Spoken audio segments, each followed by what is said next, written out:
I'm going to go ahead and call the meeting to order, the Board of Administration meeting of September 11th, 2020. Welcome, everybody. And I'd like to ask Cynthia to call the roll. Carol Broad. Here. Karina Coleman. Here. Tom Battaglia. Here. Charles Hawquist. Present. Lou Maggi. Here. Thanasi Provolos. Here. Roberta Spoon. She's here. Almas Ujis. She's on mute. Almas Here. Almas Ujis. Here. Paul Kaufman. Here. Here. Okay, that's it. We're just missing two who should still be here. George Kenny here. Okay, George is here. Jeff Wallace here. Okay, everyone's here. Okay, everyone's here except Battalion Chief Mike McBride, who is called to a fire. Wish him well. And Cliff Shearson may be joining us later. Yes. So let me just say, again, welcome to our Zoom meeting, and appreciate all the efforts people make to have a successful meeting and make this happen.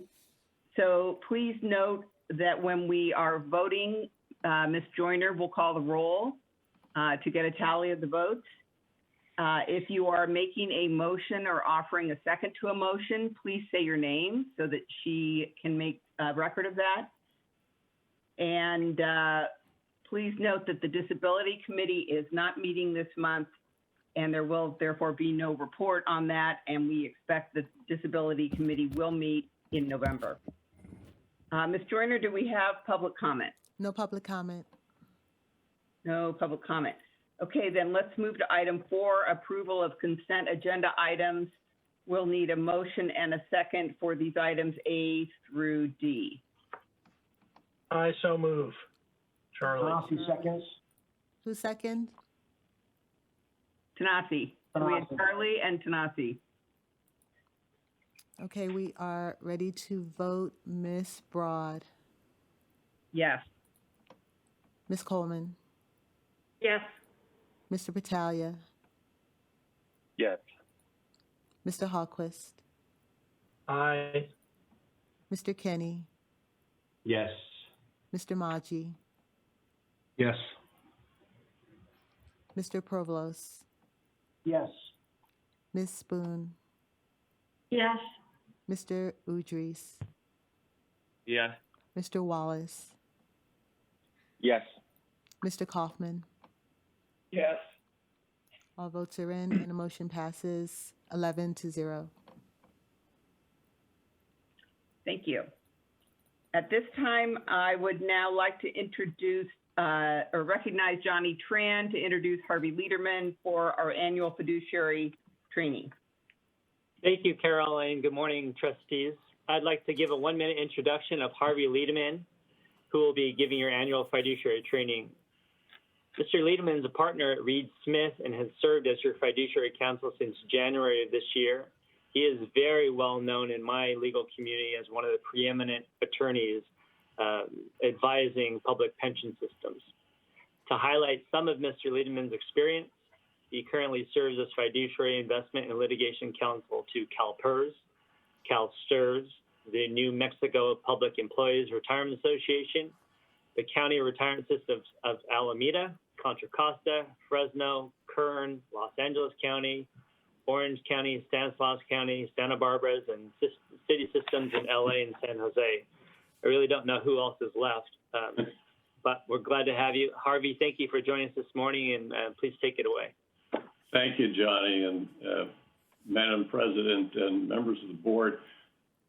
I'm delighted to be here, although I must say 8:30 in the morning on a Friday, especially an auspicious Friday such as today, 9/11, is a little bit daunting to start you all off. I hope everybody is sufficiently caffeinated and ready for the day's activity. I understand you had a very long day yesterday with committee meetings, and that's the work of the board that you do so well. And I'm delighted to be able to join you this morning.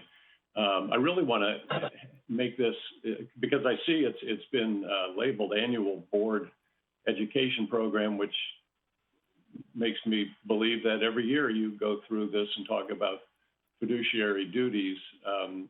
So you may be pretty bored with this by now, but I want to try to make this more of a conversation because I want to talk not just about what those fiduciary duties are, and we'll go through that, but why we have them. You know, why do we saddle ourselves with this list of these specific duties? What's the purpose of that?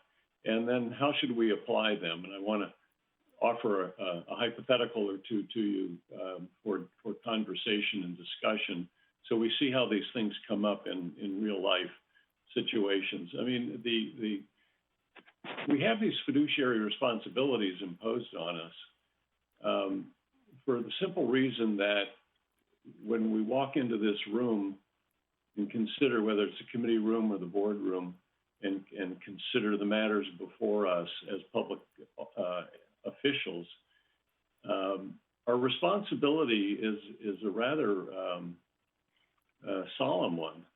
We have been entrusted as fiduciaries, and I'm a fiduciary along with you, as are all of your executive and the rest of the staff who follow your direction. We're entrusted with the care and the livelihoods of the city's employees, and part of that trust is shepherding literally billions of dollars that are devoted to their futures, the employees' futures. It's the city's investment and the employees' own investment in their future. And we're entrusted with that as opposed to simply taking care of our own personal needs. So it's a heavy responsibility. It's the expectations are extremely high for how we conduct ourselves. And literally we owe our fidelity to them. That's the same root from fiduciaries. Fiduciaries, fidelity. Our best friend is Fido. You can see, the thread that leads throughout the whole nomenclature of what a fiduciary is. It's a fidelity role. Marcel, if you would flip to the next slide, please.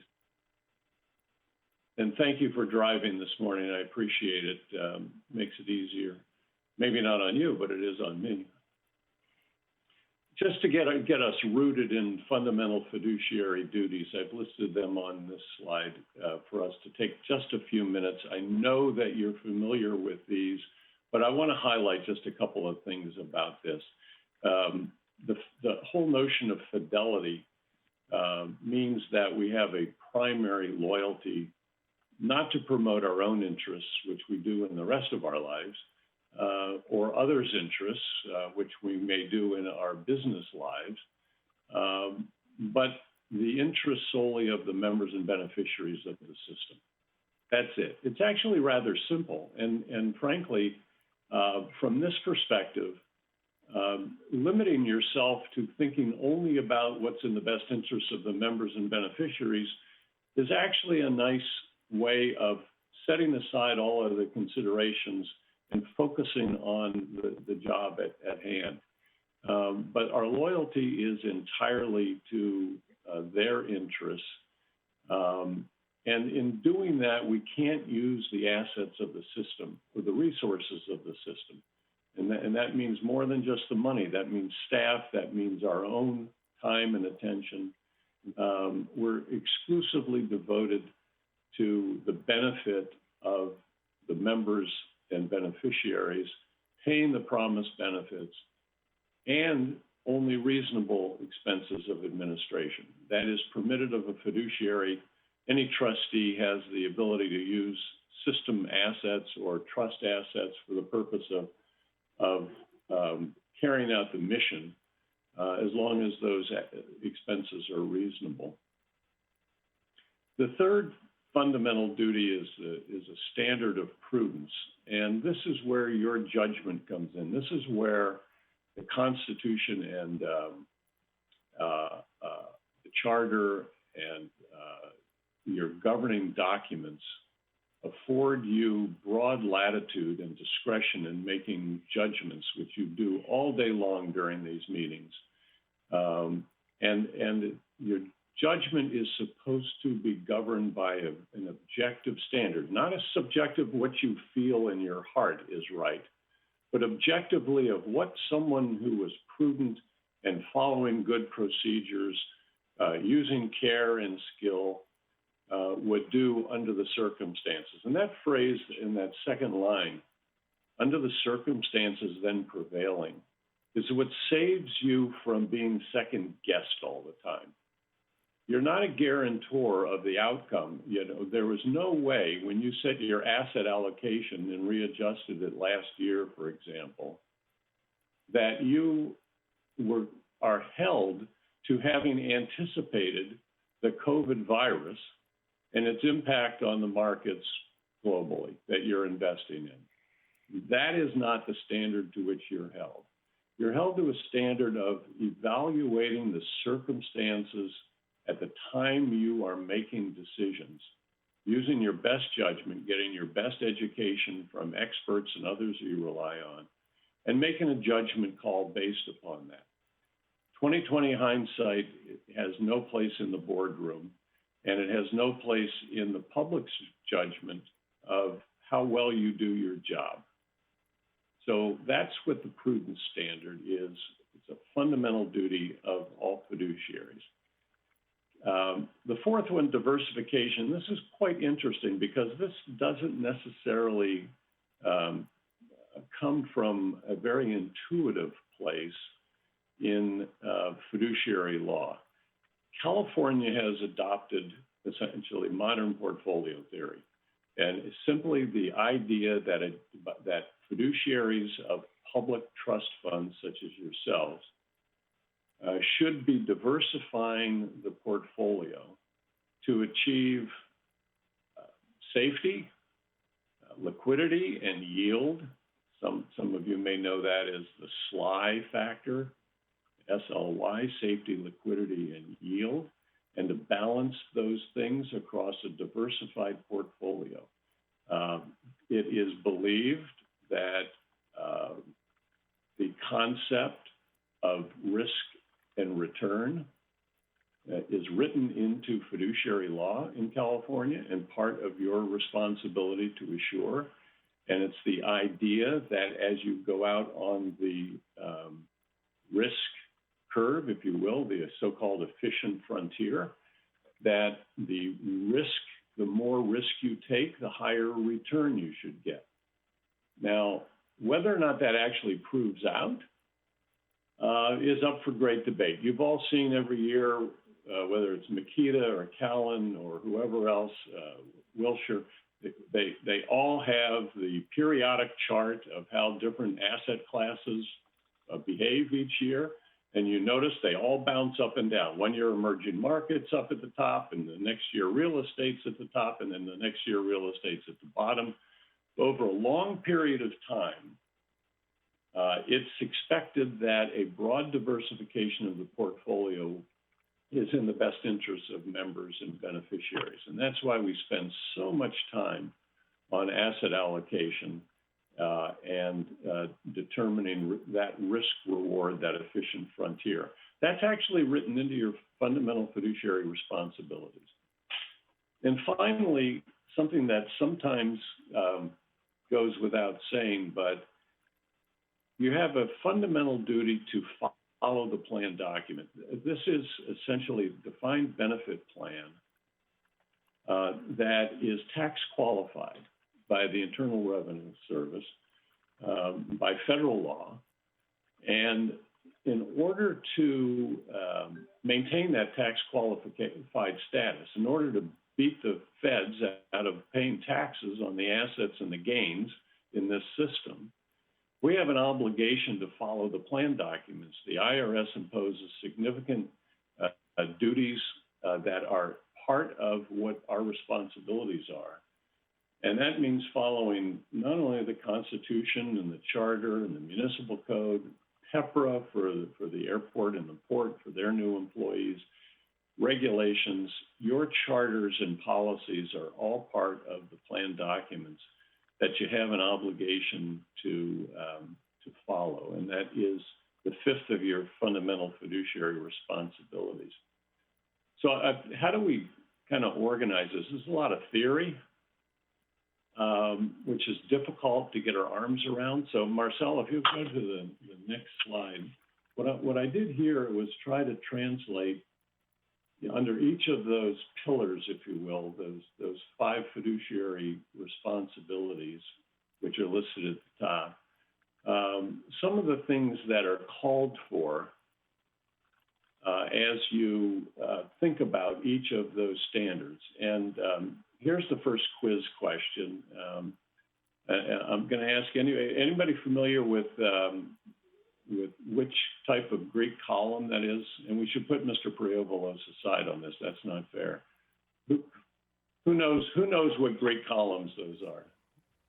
I do. Doric. Come on, Corinthian. Charlie. It's a Doric. Ah, Mr. Hogquist thinks it's Doric, but Mr. Rademacher says? Corinthian. I think it's Corinthian. Corinthian.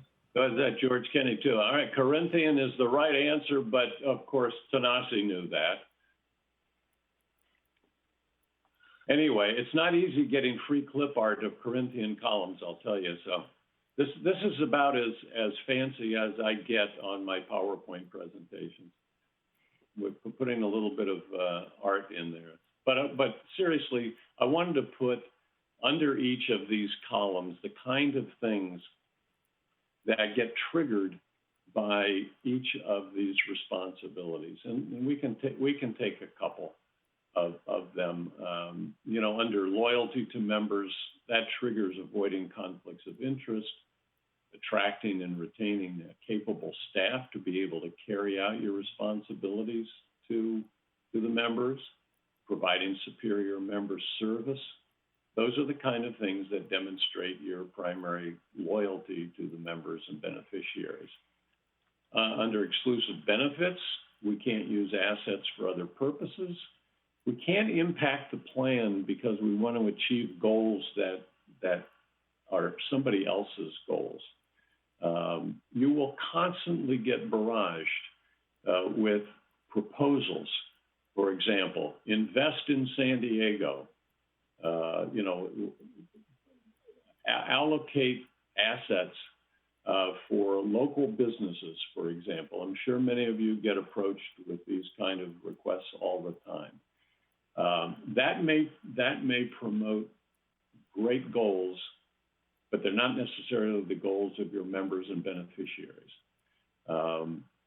So that's something to keep in mind when you consider those kind of proposals that may come your way.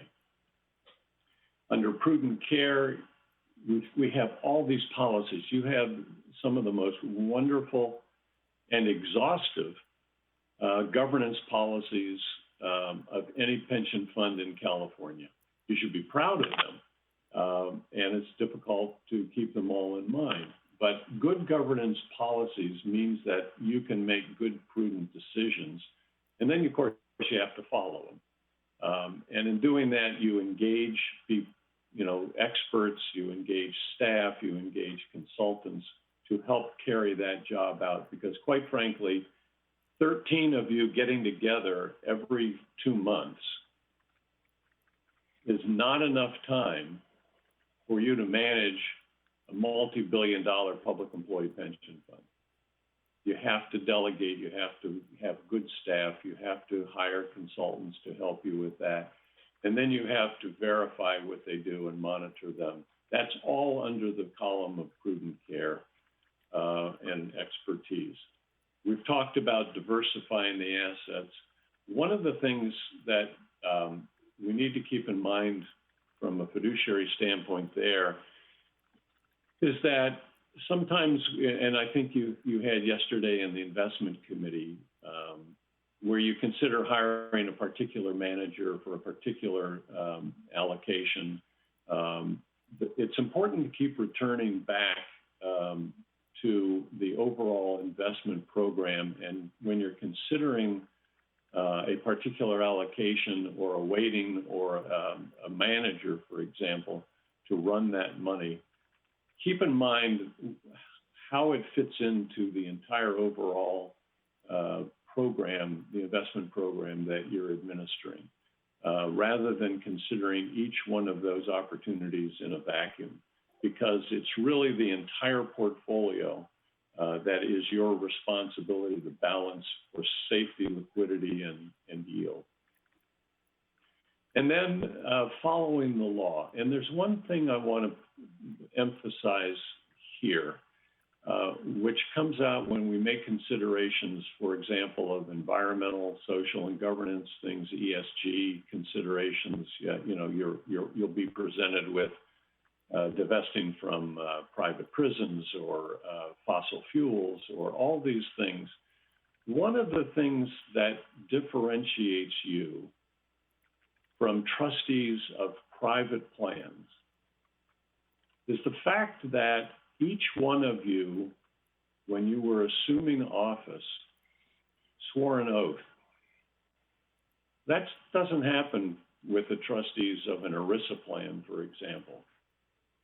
This is an additional responsibility that you take on as public officials serving as trustees of a defined benefit plan. You swear an oath to uphold the California Constitution, which includes provisions relating to the public welfare. And as a public official, you have a double responsibility to try to harmonize your role as a fiduciary trustee with a plan with your role as a public official sworn to uphold, frankly, the good of the people. It's an added responsibility. I've always said it could easily and is harmonized. Those two roles can easily be harmonized.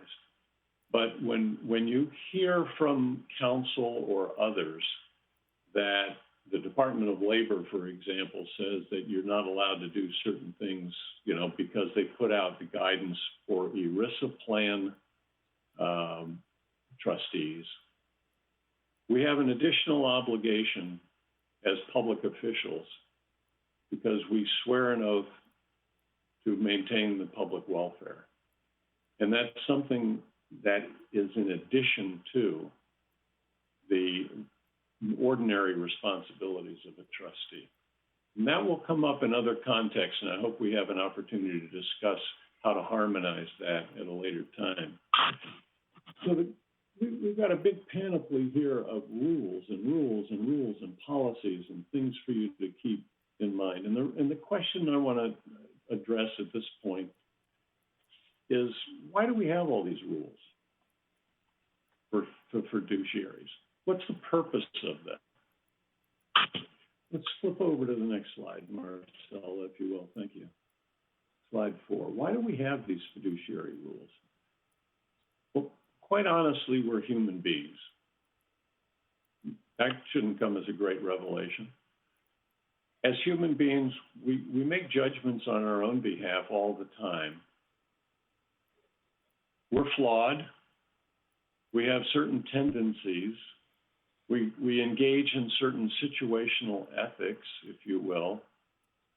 I put this laundry list here, this list of human frailty, if you will, to highlight why these duties are imposed on us. Because human behavior being what it is, these are things that we are asked to overcome in carrying out our responsibility to do something in the best interests of others. For varying degrees, we all do these things. We just naturally do things to advantage ourselves or other people we like, and we do things to disadvantage people we don't like. You can't do that as a fiduciary and be fair to all the members and beneficiaries. We all have implicit and unknown biases. We've spent, frankly, the entire year this year talking nationally about implicit biases. We all have them. They're human. Those all have to be parked when we're acting as fiduciaries. We all have a tendency to go along and get along. Board meetings go for a long day. And there are sometimes you just you want to say to yourself, you know what, I don't really care much about this. It looks like the majority is going in a certain way. I'm just going to go along with this one. That's fine. Or I'll go along with you if you go along with me and you do that log rolling thing, That's the kind of tendency that fiduciary responsibilities are designed to attempt to neutralize and overcome. Sometimes we personalize policies. We say, well, that we shouldn't grant that disability because, what the heck? When I was working, I just sucked it up. I could have handled that. I wouldn't have gone out on disability. So if I wouldn't have done it, must not be right for this individual. That's the kind of human tendency that is contrary to your fiduciary responsibility. We make snap judgments all the time. It's easier spending other people's money than our own money sometimes. The dollar figures get pretty big. And so we tend to get a little lax sometimes with spending the system's money for various things. Sometimes we try to accomplish a greater good and sacrifice something lesser. We rationalize. These are all human behaviors that these fiduciary responsibilities are meant to literally overcome. They're meant to restrain us. They're meant to keep us thinking entirely in the interests of others. So that's really, it's fascinating that fiduciary duties are really meant to be a counterweight to what we might otherwise do in our own personal interests.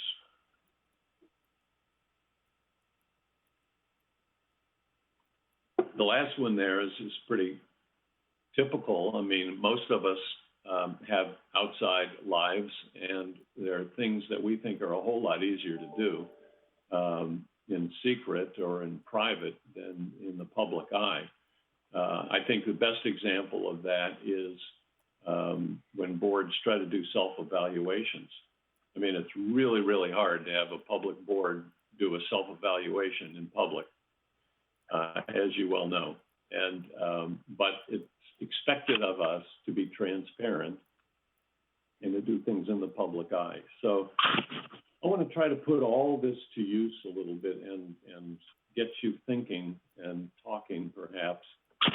And the best way to do that is to give you a hypothetical for us to consider. So, Marcella, if you'll call up the next slide. Here's our hypothetical for discussion. Let me go through this with you, and then I'm going to ask for some people to comment about this. The hypothetical is this. So, not this board. This is, and as I say, this is hypothetical. So this is not about you. And I want to make that clear because we're on the public record.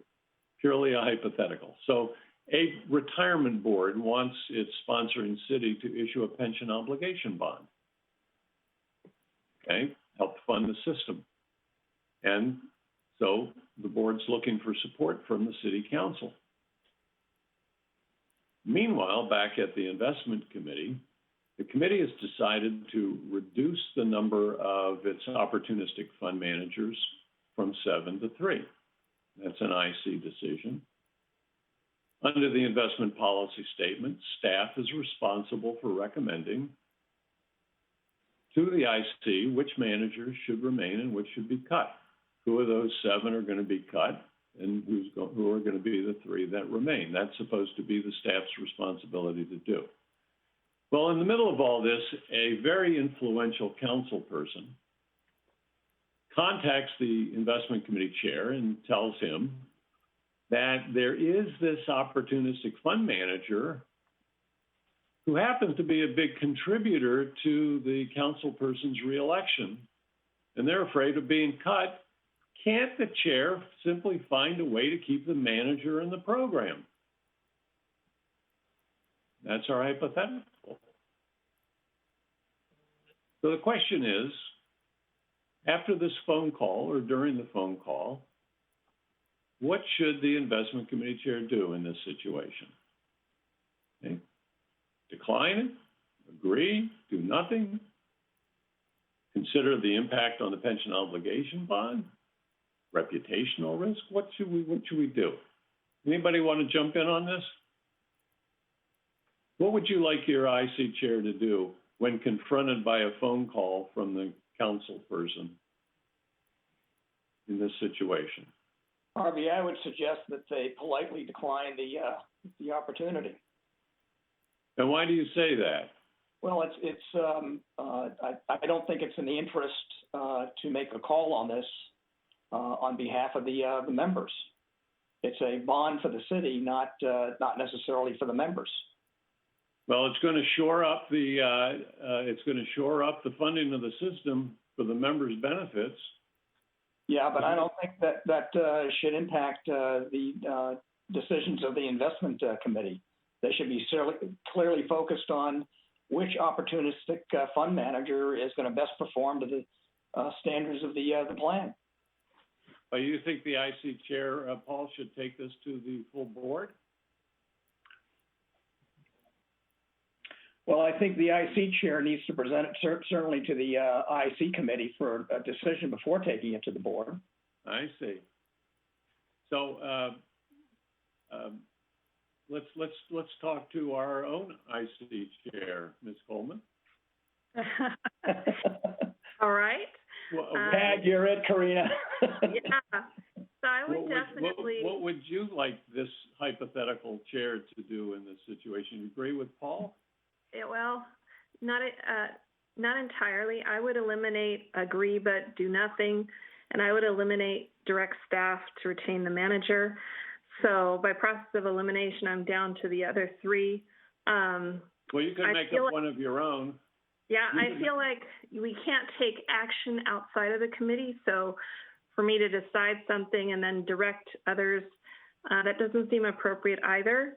I am between politely decline and consider the fate of the pension obligation bond. I think until the meeting I am considering, but I am not looking to direct anyone to take action outside of the meeting without a fulsome discussion at the committee level. Jeff Wallace, is this the kind? Oh, George Kenny's got his hand up. He just saved Jeffrey. No, I was going to say. I would go on the other side. First of all, I would politely decline, but I would also figure out a way. I would tell the council member, the council person, that I felt conflicted by this conversation because I have a fiduciary duty. And I'm feeling conflicted. That's probably as far as I would go. What I want to tell him is that it's totally inappropriate for you to approach me on this topic. But I probably wouldn't say that, but I would say this conversation puts me in a conflict of interest situation and makes me uncomfortable. Tanasi, would you? What would you do in this situation if you were that IC chair?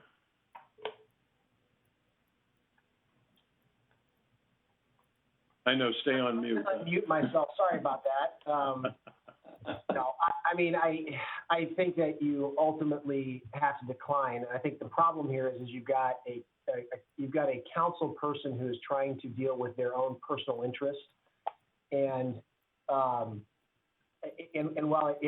while there is theoretically a tie-in because the council person could tank the bond measure, I think the reality here is that you can't deal with these things. And I think the other problem that you've got is if you try to bring it back to committee or the board, which are public forums, you're now going to expose what's happened to this council person, and then you're really going to have an interesting issue politically on your hands, if not otherwise. I think the only thing you can do is politely decline. Although I'll tell you that it's not my nature to be polite when I'm declining, so I probably would decline forcefully or maybe inappropriately, but that's just me. Wouldn't anyone want to know where staff is on the decision making? I mean, suppose the IC chair went to staff and they said, "Oh yeah, that manager is going to make the cut." Couldn't the IC chair score some big points that way and promote the POB if they knew that? Sure, but then wouldn't you be violating your fiduciary duty because you are now doing something for your benefit rather than for the board or the members? Whose benefit? The chair's benefit? I think if based on your scenario, the chair is kind of doing something for their benefit. How would the chair benefit from that? You said score some brownie points with the city council, with the council person, and by promoting that manager. Well, let's keep the eye on the prize here. The brownie points are hopefully that council person will be so happy that they'll push to issue the pension obligation bond and shore up the funding of the system. Anybody? Yeah, I got a problem. Lou, you got a problem with that? I have a problem with this because if George, first of all, I wouldn't want to know what the what the recommendation of staff is. I would still give the same answer, and I think what you're proposing is let's find out if the staff is going to recommend it, and then we can score some brownie points. I think that's the step on the slippery slope. And here's the reason, because it trains this council person to know that they can do some log rolling. And you don't want that because you never know what's going to come next. Yeah. George, I agree with you on this. I think the funding of the obligations by the city to the pension fund should be irrespective of the bond offering. They could achieve that funding through increased taxes, lowered costs. We don't want to get into that. Amen. Amen. I agree. If you don't clearly decline, even if it was going to be the choice for the fund manager, you still have the appearance of the quid pro quo. So you have to decline clearly in the beginning and keep the decision separate. My father was a lawyer and a judge, and he told me, he says, George, it's not enough that you avoid doing evil. You must avoid the appearance of doing evil. And, and I think this log rolling can come back and bite you in the ass because it has the appearance of doing evil if exposed in a light that this investment, this council person obviously is not following their fiduciary responsibility. They're not being true to the code. And so who knows what else they're going to do, and who knows how they're going to spin this in a future scenario. Mm-hmm. So yes, Madam President. Those are great comments. I agree entirely with Tanasi and George and Paul. You want to forcefully decline honestly. You don't even want to pretend to play this game. For all the reasons already stated, I would also just say that the investment committee and the staff work within the confines of the IPS to make investment decisions, and there's just no allowance in that process from start to finish for any involved member to hand out information to other parties for any reason. It's just not going to happen. So a million reasons not to do this and not to, I like the last comment, I think it was George, about even appearing that you would want to play this game because it will just snowball and become a worse situation. So it wouldn't be okay if you did it in secret because you're worried about when it gets exposed. Oh, sure. Yeah. Well, let's go to the next slide and push the hypothetical one step further. Again, hypothetically, suppose the chair does go to the investment staff and tells them to recommend to the IC that the manager be retained. Now the question is, what should staff do? Do they obey the chair? Do they say, nope, not talking, not going to talk about that? Is that realistic? Do they explain how they're going about making the cuts, maybe to persuade them that let them do it? Should they ignore the chair? Pretty tough to ask investment staff to ignore the IC chair. Should they be offended that the chair has tried to put his thumb on the scale? What do you think? Do they report it upstream to the CEO? This CEO is nodding his head. Do they report to the board chair? Do they go out on Twitter and tweet about it? What are they going to do? What do you want your staff to do? How about we'll ask Greg this one to start out? Thank you, Carvey. Enjoying the vignettes. Thank you very much. I would definitely highlight that SDCERS has a very solid governance foundation, and we have numerous charters, policies, and rules that address these types of issues.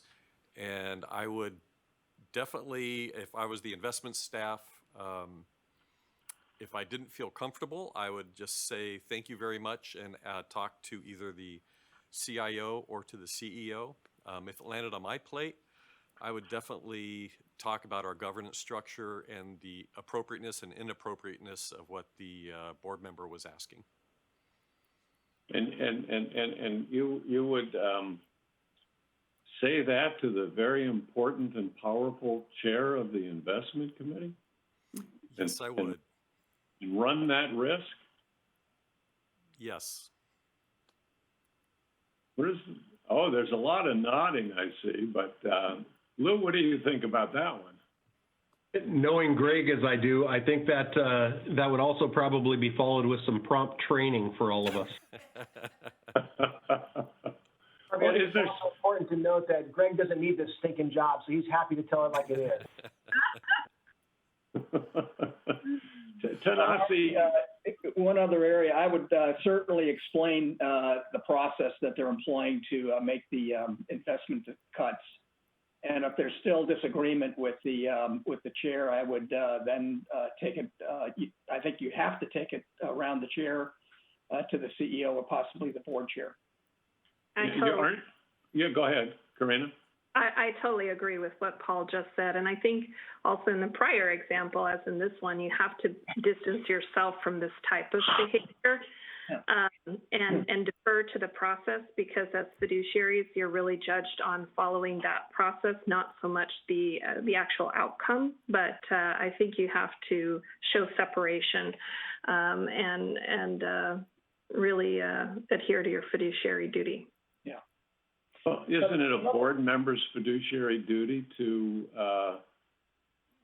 make decisions or try to influence behavior if that board member thinks it's in the best interest of the system? I mean, does anybody believe here that the chair of the IC is acting in their own personal interests, or how is this? What's wrong with this attempt to help fund the system? It's showing undue influence. I mean, the chair is going to staff. He's not acting on behalf of the committee, rather just, I suppose, just as the chair himself. So he's really sort of overstepping his bounds. And, in doing so, I mean, he can also implicate the other fiduciaries on the committee. It's bad practice. So you don't like the idea of one board member cowboying on his own? No. On a topic like this. Harvey, I think there might be another avenue to explore on this, and that's having to do possibly with the reaction of the investment firms that were cut. If they found out there was favoritism. Well, that's an excellent point, Paul, because, Yeah. No, go ahead, sorry. Oh, I was just going to keep going. I was worried about lawsuits being issued against the pension fund for not being open about how they're making these cuts. Well, that's a very terrific point, Paul, because one of the things of acting prudently, of course, is to assure that people who do business with you, whether they're vendors or consultants or investment managers, that your decision-making process is a level playing field. And once it gets out in the community that somebody has, as I put it here, put their thumb on the scale of the process, and it's no longer a level playing field, your pension fund is not going to, you go out for an RFP for a manager or something like that, and you're going to get one response maybe or two, and you're not going to get 5 or 6 and get the best competitive bids that you hope for. So that's a really good point. Again, if this got out, and so many times we're dealing with situations that you think you can keep quiet and won't become public. And we certainly know from national politics, everything becomes public all the time. And so it's an interesting, it's a concern about, I think Karina or Carol called it undue influence. Karina, that was your phrase. So, Marcelo, let's turn over to the next. I've got one other, if I may, I have one other comment, one other thought, and that is after I forcefully declined in the first scenario, I would go to Greg and I would tell him what had happened, because Greg spends a lot of time with city council people, and he should know. He spends a lot more time than I do, or any of the investment committee board members. So you're suggesting the council person lean on Greg instead of the chair of the investment committee. No, I'm just saying, Greg, since he represents the pension fund interest to the city council, he needs to know if there's been any inappropriate requests in dealing with each of these members. Gotcha. I just think it's very important that he not be blindsided by this. Okay, good point. So in terms of, my question on this slide is, is this scenario what you would consider to be undue influence?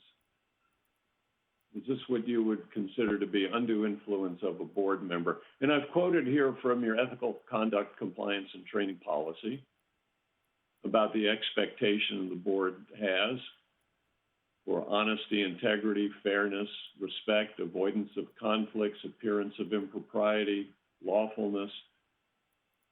Where does it cross the line? Good question. Jeff? Yeah. Are you stretching, or is that a hand up? Oh. Or both? I think I was stretching. But I'm going to go with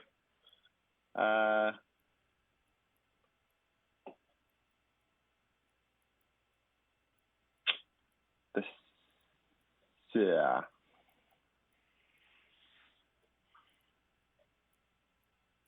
I forget.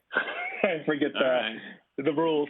Hey, Harvey, one observation here. This is a tough one. I'm torn between the fact that it seems to me it would be okay to ask, but at some point you step over the line by responding to that too aggressively.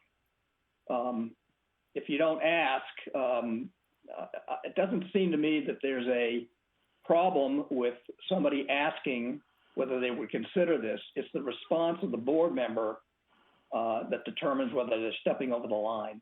And I know I'm being a little wishy-washy on this, but that's my initial thought on it. So you would put the responsibility on the individual board member to know how to properly respond to an approach like this. Is that what you're saying? I think so. I think it's probably not very realistic to expect that these kind of requests aren't going to come in. It's how you respond to them that's the critical piece. And which line in this situation did the board member cross in this list of good qualities? Honesty, integrity, fairness, avoidance of conflict, appearance of impropriety, lawfulness. In this situation, since this board member considered the goal of encouraging increased funding of the system and went to the staff with a pure heart and that goal in mind, where did he cross the line? You know, I think I would put it in the area of impropriety, I think. The avoidance of conflict of interest and the appearance of impropriety. At least the appearance of impropriety, even if it's not impropriety, it could look that way. And also it goes to fairness for those other That's true. for those other fund managers. That's true, Lou. Good point. Excellent point. Some, some activities may be more sensitive to crossing that line than others. Certainly in the investment context, we see that come up a lot. Benefit administration and granting of, disability, for example. There are some areas that are more sensitive than others. It does beg the question that who do you want to be responsible for considering the larger context? In this case, this board member was considering the sound funding of the system. And doesn't that justify maybe a small infraction dealing with a small opportunistic manager? Is it all right to sacrifice one for the greater good of the system? Any comments? I heard on somebody mention slippery slope earlier, and that's what immediately comes to mind as you say that. Uh-huh. Yeah, I'm the one that said slippery slope. And, my dad also said, if you don't want to read about it in the newspaper, don't do it. If you'd be embarrassed about reading about your action in the newspaper, don't do it. And, we're all smart people. We all know in our heart what's right. I just think it's you just want to stay away from it. George, I'd like to meet your dad sometime. Harvey, I would also say, in terms of who is responsible, in our organization, we're really fortunate to have a really, really strong documented governance system that has charters and other documents that tell us how things should be done and what various roles and responsibilities are, all in the context of fiduciary, the fiduciary mindset. So in a way, nobody's responsible. Hopefully the documentation, the system, the governance framework allows us to always make the right decision, and hopefully there isn't any ambiguity there. Yeah. And that's the sort of thing you want your entire board to make decisions on, I would think. Harvey, if I can say, one of the things that comes to mind in this scenario is that what this board member is being asked to do, or what this board member is considering in your hypothetical, is actually something that the board member it's not their duty or their job. And I say that because as a board, we're supposed to set policy, whether it's funding policy, discount rates, whatever the case is. Our job is to set the policy and put that in place. It's not our job to fund this plan. It's the plan sponsor's job to fund this plan. Our job is to set the guardrails and put that into motion. And so the reality is, while you framed it in a very nice way of saying, oh, they're just trying to help the system and ensure the system, the reality is it's just not the job. Is there a way that in this situation that the influence, if you will, could be turned into collaboration with staff? Any thoughts about that? Could the chair of the IPA... Go ahead. Could you expand on that? I'm not sure I understand that hypothetical. how could the IC chair in this situation possibly have, instead of being heavy-handed with staff, is there anything that they could have done together to collaborate on the best interests of the system? Yes, they could have reviewed the process of how to select the vendors out in an open forum so that it was clear what the criteria was for everyone. All right.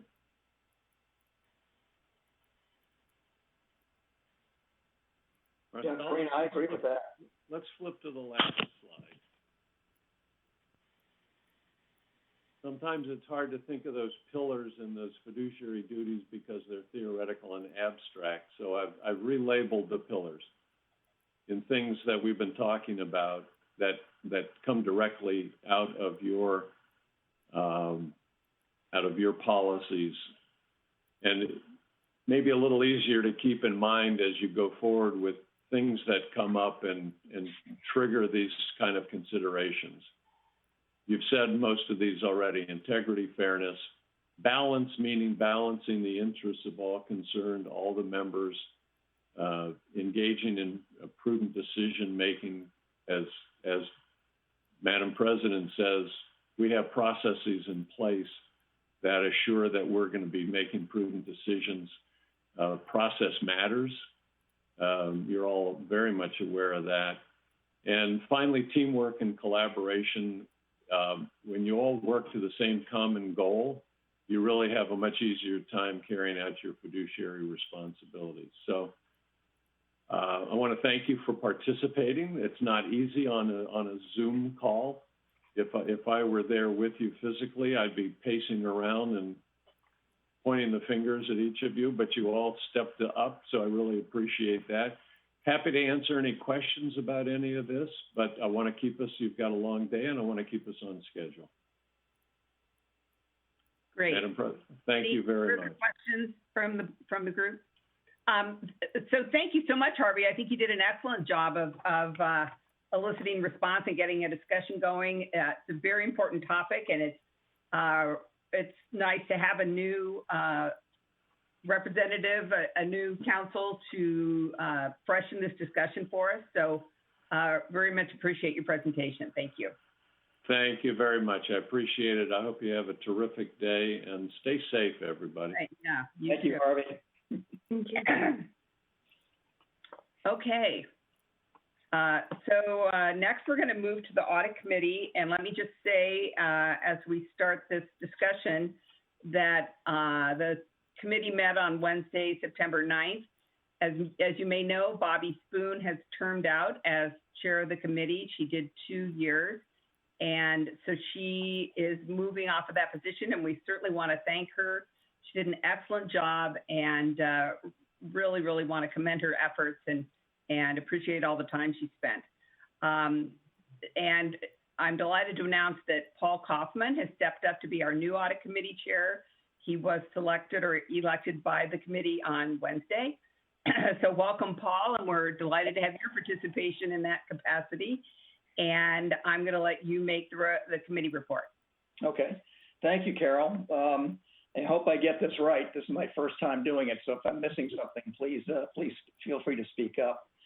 I think the first area that we discussed was, aside from the appointment of a new chair, was the request for proposal for an independent financial audit services firm.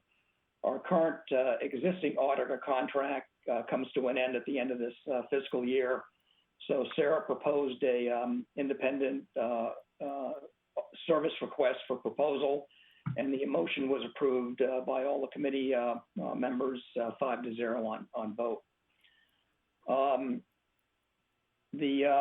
I don't believe the board needs to vote on that one. The other issue that we discussed was the execution of 3 contracted IT activities during 2021 instead of 2. The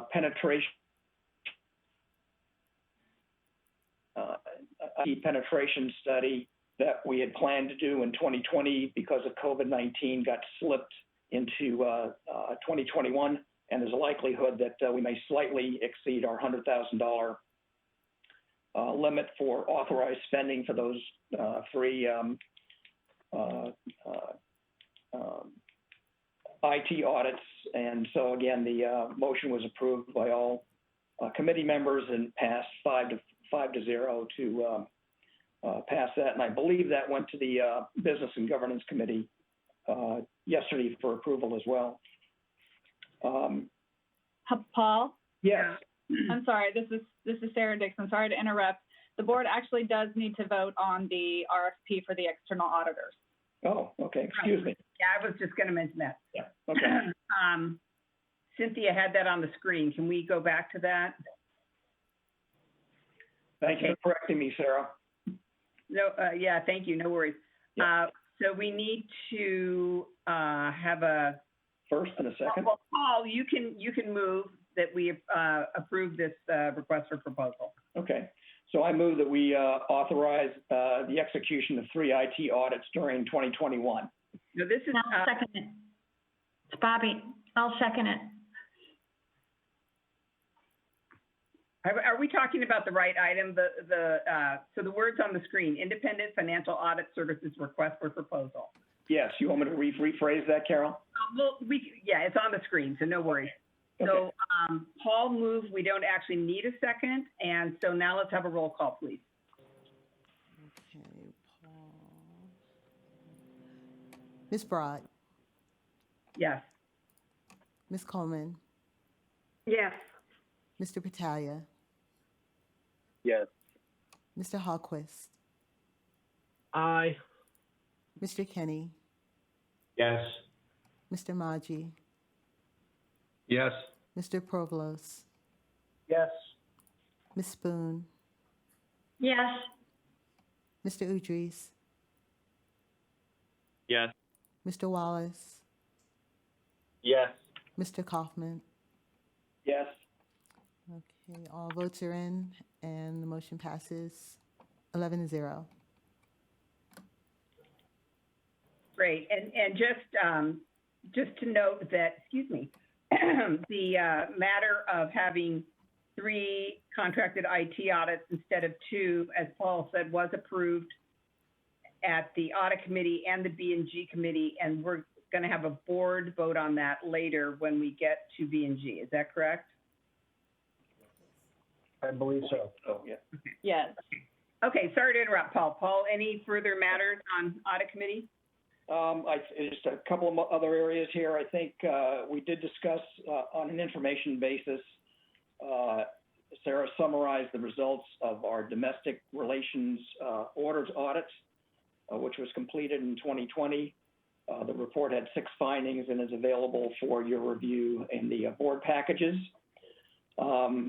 From a report standpoint, we reviewed the internal audit division report, the information technology division report, and the legal and compliance division report. And there was no verbal update required at that time. And that should summarize the results of the audit committee. Are there any questions, or did it leave anything out, Sarah?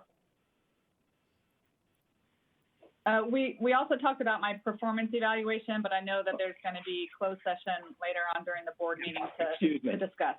Yeah, that's right. Perfect. Okay. Well, again, thank you so much, Paul. We look forward to working with you and to have your leadership of the audit committee. It's very welcome. Thank you, Carol. And next, let's go to B&G, and that would be that gentleman who's not wearing his bow tie, Tanasi. All right, thank you. So we have 3 action items, just so that to clarify, they all passed unanimously in committee. So the first action item is to adopt the 2021 board and committee meeting schedule. This was a highly contested matter that took hours of debate. So I will move that. No seconds required. Cynthia, fire away. Okay. Ms. Broad? Is this a consent, is this a consent list or just that one matter? Consent just the one list. matter. Okay. Oh, It's Wait, Cynthia, are we doing all three of these by consent? Yes, we're doing them Oh, all at the same fantastic. time. That's even better. Okay. Great. Okay, Ms. Broad, Yes. Ms. Coleman, Yes. Mr. Patalia, Yes. Mr. Hallquist, Aye. Mr. Kenny, Yes. Mr. Maji, Yes. Mr. Provolos, Yes. Ms. Spoon, Yes. Mr. Udris, Yes. Mr. Wallace, Yes. Mr. Kaufman. Yes. All votes are in, and the motion passes 11-0. All right. For information items, Johnny presented the new Employee Code of Business Conduct and Ethics. This was a comprehensive document in collaboration. It was a collaboration of the outside compliance consultant and the leadership team, and it'll be implemented this month. If you haven't had a chance to look at it, it was actually really well done. And I don't say that to suggest that Johnny doesn't normally do things well done. He does. I'm just saying this one was well done, and I thought it was very comprehensive, and I would encourage you to take a look at it. With regard to reports, Cynthia Queen gave her report on member services. As always, they are doing a fantastic job. SDCERS successfully launched a cloud-based remote call center system in mid-July. That came out of some board discussion from before, and also with regard to having the interesting challenges that SERS faced with the COVID virus. The system is up and working. It records all incoming calls. It tracks metrics for quality and service, and it's crucial to ongoing ability to operate the business during emergency events. So the interesting part was that we had a challenge when the call center wasn't up and running, and we had calls were delayed a little bit. But even then, I believe the calls were being answered in less than 2 minutes. Currently, September, the calls are being answered in 20 seconds. So the team is doing a fantastic job. Marcel gave her Benefits Administration Division report. She indicated that the retiring members received their first check on average 21 days after receiving their final paycheck from the plan sponsor. That's well within our goal of 30 days for as a goal. Other than that, I believe that is everything. Are there any comments or questions by board members, or is there any additional information that staff wishes to share? Hearing none, I'll turn the meeting back over to you, Carol. Okay, thank you so much. Again, appreciate the efforts of staff to maintain benefits and excellent member communication during this difficult time with working remotely. Okay, it's time for investment committee. We had quite a few matters. I'm just in terms of talking about the pacing of the meeting. I think we can have a break after investment committee, but will probably be at least a half an hour, right, Karina? Would you say? Yeah, I think we're going to need at least half an hour if we go ahead with IC now. Yeah. Okay, let's go ahead then. Thank you. Okay, we'll motor through.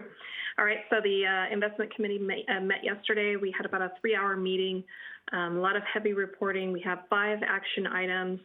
The first one is our investment policy statement review. And I think I will hand that over to Demetrius, Steve Voss, and Katie Comstock to review the changes at a high level. Also want to note for the committee, this action item passed unanimously. Thanks, Karina. No Katie and Steve today, so I'm just going to give a quick summary. Very good. We discussed yesterday.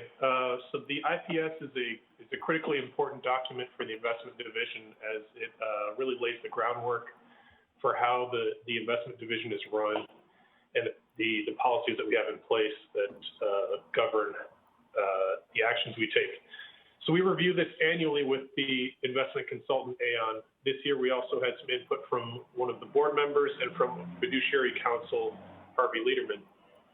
The nature of those comments, I would say, were largely clarifying in nature. So they kind of just outlined some of the roles and responsibilities of various parties that interact with the investment division. The other notable changes were updating the opportunity fund maximum to 10% that came about at the last meeting's asset allocation review. And then there was a footnote that was added to clarify the calculation of the private equity secondary benchmark. So overall, I would say no major changes, but you have the red line and clean versions in the board materials. And as Karina mentioned, this passed yesterday unanimously. Are there any questions? Okay, I don't hear any questions. I'm going to go ahead and move this item to approve the SDCERS investment policy statement as amended.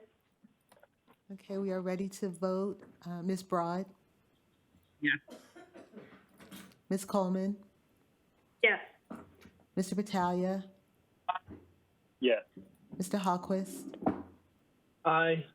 Mr. Kenny? Yes. Mr. Maji? Yes. Mr. Provost? Yep. Ms. Spoon? Yes. Mr. Udrisse? Yes. Mr. Wallace? Yes. Mr. Kaufman? Yes. All votes are in, and the motion passes 11-0. Okay, great. The next action item we had was the recommendation for a $30 million commitment to Oaktree Real Estate Opportunities Fund 8. This is a non-core closed fund that is specializing in diversified distressed credit opportunities. And I'm going to hand it over to Jamie. I will also let everyone know this item passed unanimously as well. Great. Thank you, Karina. As Karina mentioned, you had staff and consultants' recommendation for a $30 million commitment to the Oaktree Real Estate Opportunities Fund 8 for SDCERS non-core real estate allocation. In the fiscal year 2020 real estate annual investment plan, this called for $60 million to be invested in that fiscal year in non-core real estate investments. The first $30 million was committed in November to NREP. This remaining $30 million is from the fiscal year 20 annual investment plan. After engaging in discussions and discussing several alternatives, staff and Townsend identified this fund as an opportunity that meets SDCERS real estate investment criteria and portfolio objectives. The addition of the Oaktree Fund 8 will provide the real estate portfolio with complementary diversification benefits and attractive projected performance. Oaktree Fund 8 is a non-core, closed-end real estate fund focusing on a diversified distressed credit strategy. The fund will target opportunistic returns in commercial real estate through distressed debt acquisitions, equity recapitalizations, rescue financing, and discounted securities purchases. It is expected that the fund will have a focus on U.S. investments, but may also have exposure to Asia and Europe through their dedicated teams. The fund will target net returns of 16 to 17%. Finally, SDCERS will be able to participate in a fee discount that Townsend was able to negotiate in an aggregation of capital for their clients. The discount is 50 basis points, which brings the fee down to 1%. With that, I would be happy to answer any questions that you have about this fund.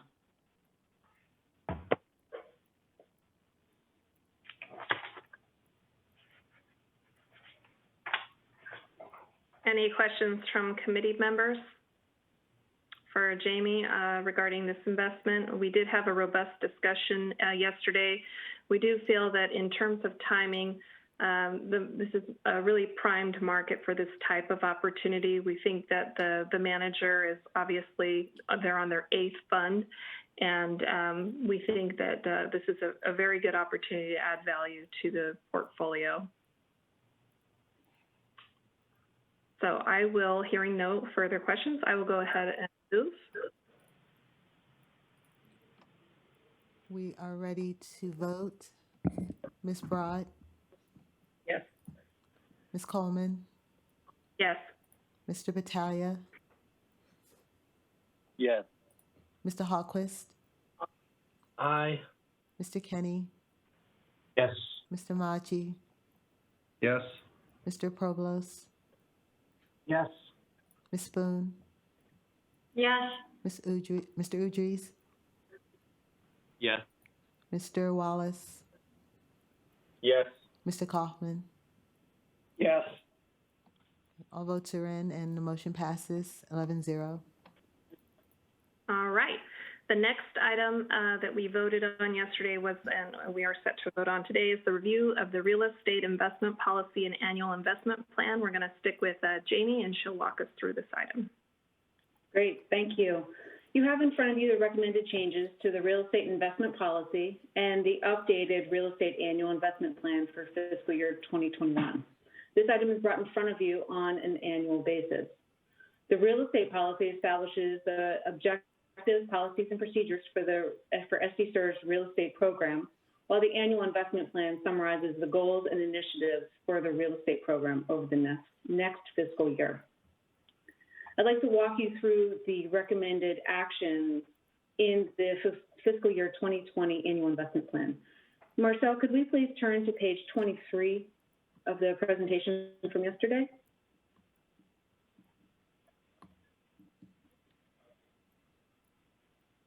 Great, thank you. This slide shows the core real estate portfolio, and there are two components to the core portfolio, the structural core and the tactical core. Beginning with the structural core program, this is designed to provide benchmark-like exposure to the NFI Odyssey. First and foremost, we want to continue the transition of the DWS separate account, and in this case, we are trying to wind that down. There are two remaining assets in the separate account. Due to the COVID pandemic, the sales processes were put on hold. At this point, DWS is anticipating the sales to move forward in fiscal year 21, and which will result in approximately $27 million in proceeds. Staff will continue to work with DWS and stay in close communication with them on those sale processes to ensure that we are aware of everything that's going on and when is the right time to resume those sale processes. There are no further commitments or redemptions being recommended given the significant rebalancing activities that has occurred within the last few years. Moving on to the Tactical Core Equity Program, this is designed to provide complementary exposure to the Structural Core Program. These investments can be short-term in nature, sector-focused funds, or funds that provide complementary exposure. No action is being recommended here, given the significant rebalancing that has also occurred over the last several years in this area. Finally, SDCERS committed $65 million to the CBRE U.S. core partners in 2019.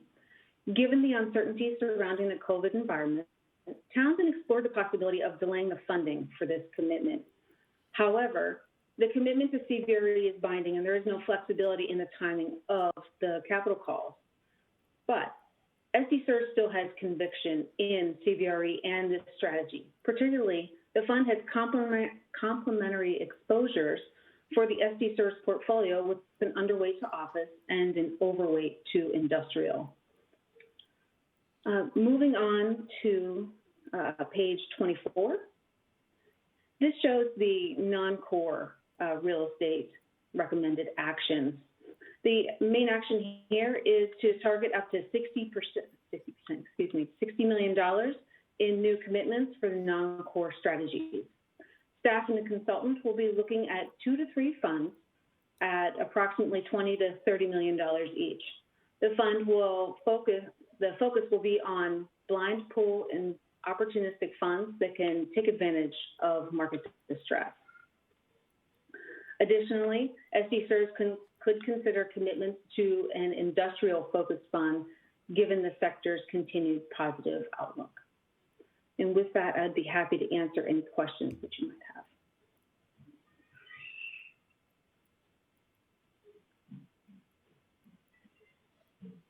have. All right.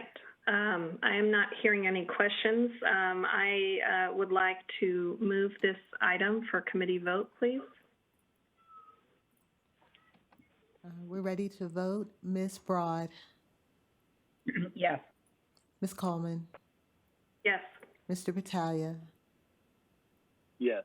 Mr. Hawquist? Aye. Mr. Kinney? Yes. Mr. Maji, Yes. Mr. Provost, Yes. Ms. Spoon, Yes. Mr. Udrys, Yes. Mr. Wallace, Yes. Mr. Kaufman. Yes. All votes are in, and the motion passes 11-0.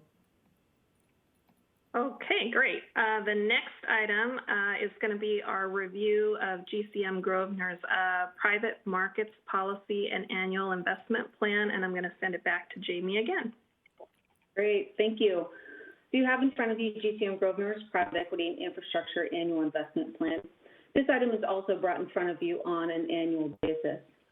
The annual investment plan details the investment strategy, updated investment pacing for the fiscal year, and summarizes the risk management processes in place. Although no changes are recommended for this year, a copy of the private markets program policy is also included in your materials. This policy establishes the high-level parameters in place that dictate how the private markets program can invest. Marcel, could we please turn to the presentation from yesterday and turn to slide 15, please?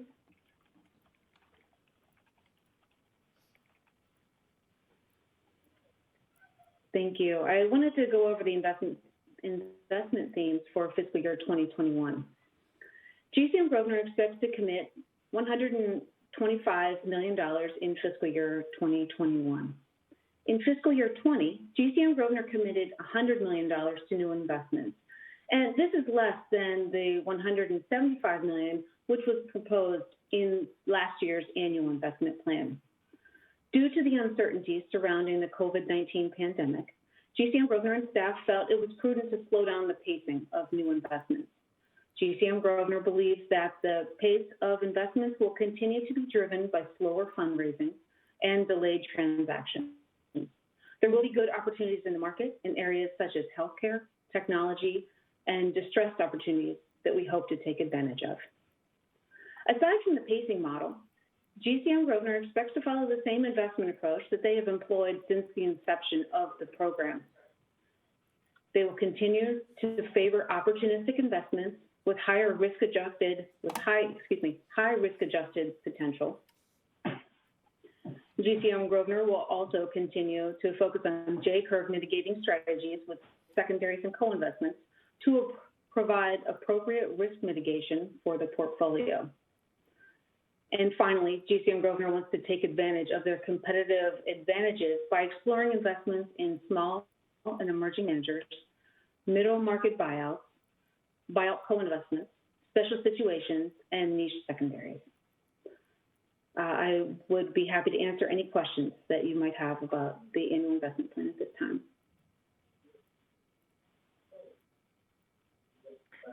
Just to let the committee know, this item also passed unanimously yesterday. If there's no questions about the plan specifically, I would like to go ahead and move and call the vote. We are ready to vote. Ms. Broad. I'll come back to you. Okay. Yes. Ms. Coleman. Yes. Mr. Battaglia. Yes. Mr. Hallquist. Aye. Mr. Kenny. Yes. Mr. Maji. Yes. Mr. Provost. Yes. Ms. Spoon. Yes. Mr. Udrys. Yes. Mr. Wallace. Yes. Mr. Kaufman. Yes. All votes are in, and the motion passes 11-0. Okay, wonderful. The last action item of the day is ratification of the termination of Copper Rock. Copper Rock manages an international small cap strategy for us, or managed. I'm going to be handing this one over to Anders Norman. Thank you, Karina. Good morning, everyone. As Karina just mentioned, Copper Rock has managed an international small cap strategy for SDCERS since April 2016, when it was funded with $50 million. In 2019, Copper Rock started losing clients and ended 2019 with 30 clients, down from 50 in the beginning of 2019. Assets in the strategy remained flat at about $1.2 billion. So when SDCERS started working with CopperRock in 2016, as a reference point, they had 69 clients and about 2.2 billion of assets in the strategy. A staff held a call with CopperRock in early February to discuss concerns over the loss of clients and assets. And during that call, CopperRock indicated that they were still profitable and able to operate at even a lower asset base. But during the first half of 2020, they lost another 12 clients. But more importantly, assets in the strategy fell from 1.2 billion down to 310 million at the end of June. At that point, staff held 3 more calls with CopperRock to discuss performance and client losses. From these calls, it became clear that there were no new prospective clients in the pipeline that could mitigate client losses. Aon also held calls with CopperRock to better understand the situation. And also in July, staff and consultants were notified that the CIO and lead portfolio manager of the strategy was retiring in the first quarter of 2021. As a result, staff and the consultants agreed in mid-August that the best course of action was to terminate CopperRock due to heightened business risk and the retirement of the CIO and lead portfolio manager. In accordance with the authority given to staff in the IPS, the CIO, in discussion with the CEO, determined that it was in the best interest of the trust fund to terminate CopperRock. The CIO also notified the chair of the investment committee of the termination. So the recommendation is therefore to the board to ratify staff decision to terminate CopperRock's international small cap strategy. The assets from the CopperRock international small cap strategy will, for now, be placed in a international equity index fund until we can find a replacement for CopperRock, which will be another international small cap equity manager. And with that, I'll be happy to answer any questions if there are any. Okay, given the set of circumstances that were laid out, I felt like this was the prudent thing to do, and staff was well within the right to take this action. If there's no further discussion, I'm going to go ahead and move this item and ask for a vote. We are ready to vote. Ms. Broad. Yes.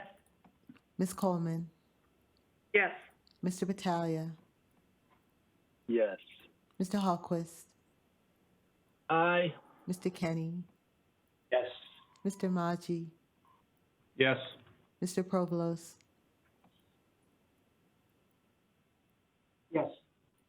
Ms. Boone. Yes. Mr. Udries. Yes. Mr. Wallace. Yes. Mr. Kaufman. Yes. All votes are in, and the motion passes 11-0. Okay, great. That concludes all of the action items from yesterday. We had several informational items. We're going to go into the total fund performance report. That's going to be, I believe, led by Liza. We also discussed, just so that you know at a high level, the private equity infrastructure and real estate performance reports in greater detail at yesterday's meeting. And then for your perusal as well, I'll note that Aon had a very impressive operational due diligence report on Allianz. Liza is also going to share some good news on the personnel front at the conclusion of her comments. So with that, I'm going to hand it over to Liza. Thank you, Karina. Good morning, everyone. Marcel, if you could pull up the total fund performance report and turn to slide 6.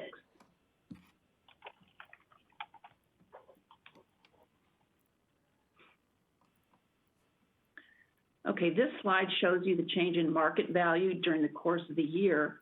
And you can see that we ended the year at $8.4 billion, which was just slightly below the beginning market value. To bring you up to date, as of September 9th, the market value is just under $9 billion. Keep in mind, though, that that does include the ADC payments from the 3 plan sponsors. Turning to slide 9. This gives you the total returns for the fund for the quarter the year, and longer periods. For the quarter, the performance was up 7.6%. But just to keep in mind what happened during the course of the year, the first 2 quarters of the year were positive, where we had a cumulative return of 5.5%. Then, of course, we had the March quarter, which was driven by COVID fears and an oil price war, when the fund was down 11.5%, which put us at a negative 6.6% through the 3rd quarter of the fiscal year. The return of 7.6% gave us an annual 1-year return of 0.5%. You can see that that significantly lagged the benchmark, which I will address in a couple other slides. For the year, there was a big dispersion in returns, as there was a rebound in U.S. and non-U.S. equity markets. However, the S&P 500, which is large cap stocks, was up 7.5% during the year, versus small cap stocks, the Russell 2000, which were down 6.6%. And there continues to be a great dichotomy in returns between growth stocks and value stocks. Global growth stocks were up 2% for the year, whereas global value stocks were minus 11.8%. Bonds were also strong performers during the year due to massive easing by the Federal Reserve Bank in the form of 0% interest rates and large purchases of bonds, as well as corporate bonds, which is something that they have never done in the past. Longer-term returns, 10 years and since inception, continue to be strong, but the 1-year return of 0.5% has impacted the 3- and 5-year numbers. Let's turn to slide 21, which shows you the attribution, and we'll get into some of the detail of the underperformance versus the benchmark. So you can see we underperformed the benchmark by 343 basis points. And there are 2 major components to this. One is the allocation effect, and the second is the selection effect. Let's talk about the allocation effect first. That would be slide 22. So the allocation effect basically looks at the actual asset allocation by asset class versus the target or policy weight. And here you can see the biggest detractor was U.S. equities. And the reason for that is we had a slight overweight to U.S. equities versus the benchmark, and the return for the year of U.S. equities for our portfolio was minus 4.5% versus the benchmark at a positive 6.4%.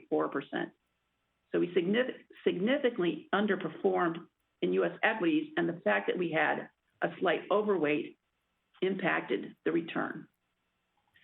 Then if you turn to the next slide, slide 23, this is the selection effect. And this is the impact of active managers on the portfolio.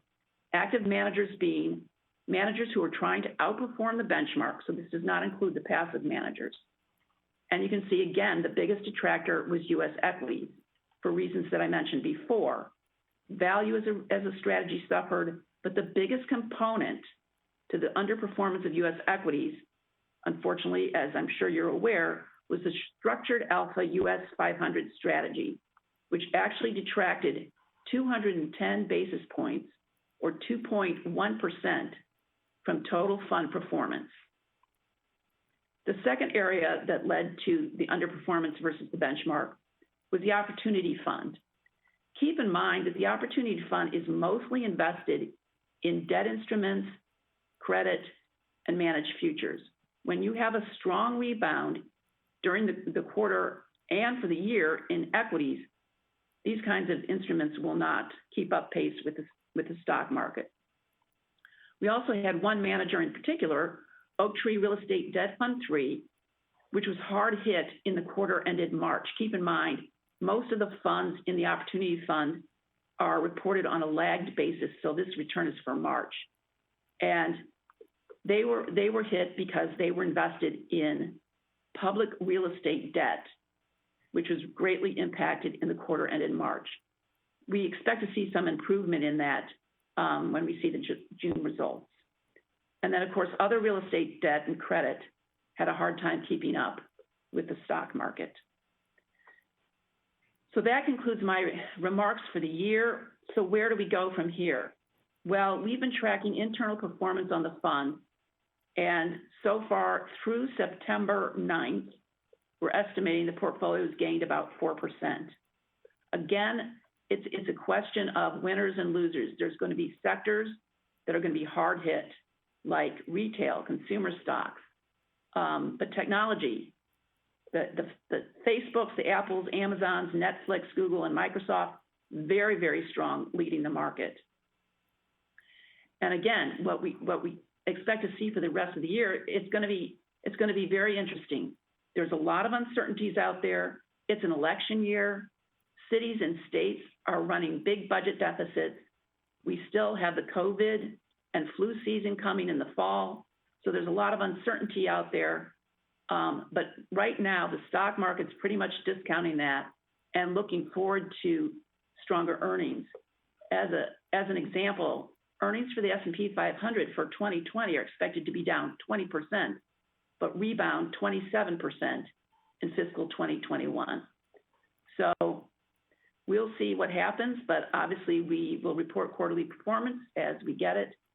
And even though the year number was disappointing, we expect to have better results in the future.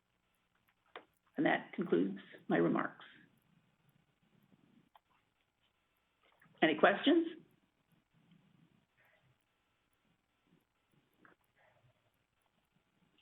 No? Do you want to share the news about? Yes. Okay. So here's some good news. I'm very pleased to announce a promotion in title for Demetrius Haldes from Assistant Investment Officer to Investment Officer. He joined SDCERS in October of 2016. And since then, he has taken on significant additional duties, including oversight of the Opportunity Fund, oversight of our securities lending program and cash overlay program, monitoring cash flow and performance, and working on special projects. So please join me in congratulating Demetrius. Congratulations, Demetrius. Thank you. Congrats. Sure. Thank you. Okay, and that's the conclusion of the investment committee meetings. There's some staff reports, again, for your perusal at the back, but I'll hand it over to Carol. Okay, thank you very much. I'm thinking now of taking a brief break, even though we're very close to being done with the meeting, because I want to retain Cynthia to launch us into our closed session.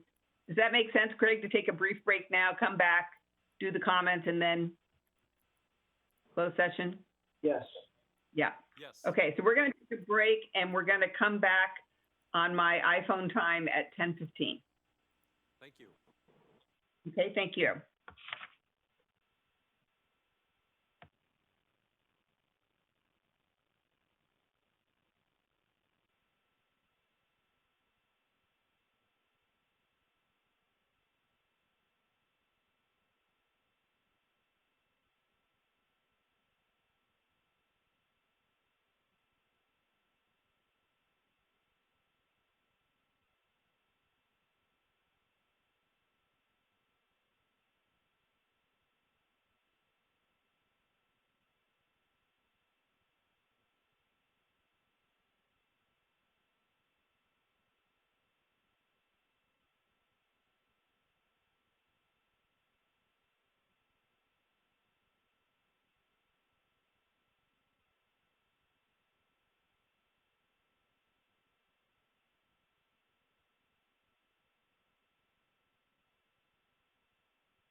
Okay, I have 10:15.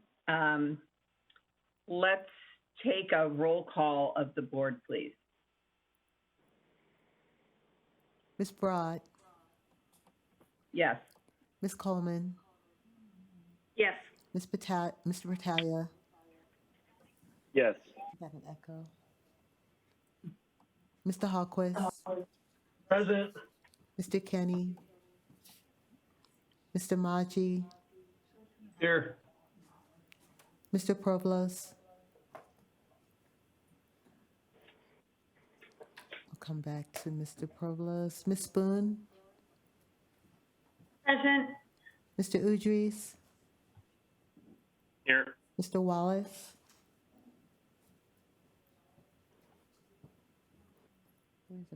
Mr. Kaufman, Here. Mr. Provost. Nope. Mr. Wallace. Okay, so we're still missing Mr. Provost, Mr. Wallace. Okay, do we have a quorum? Yes.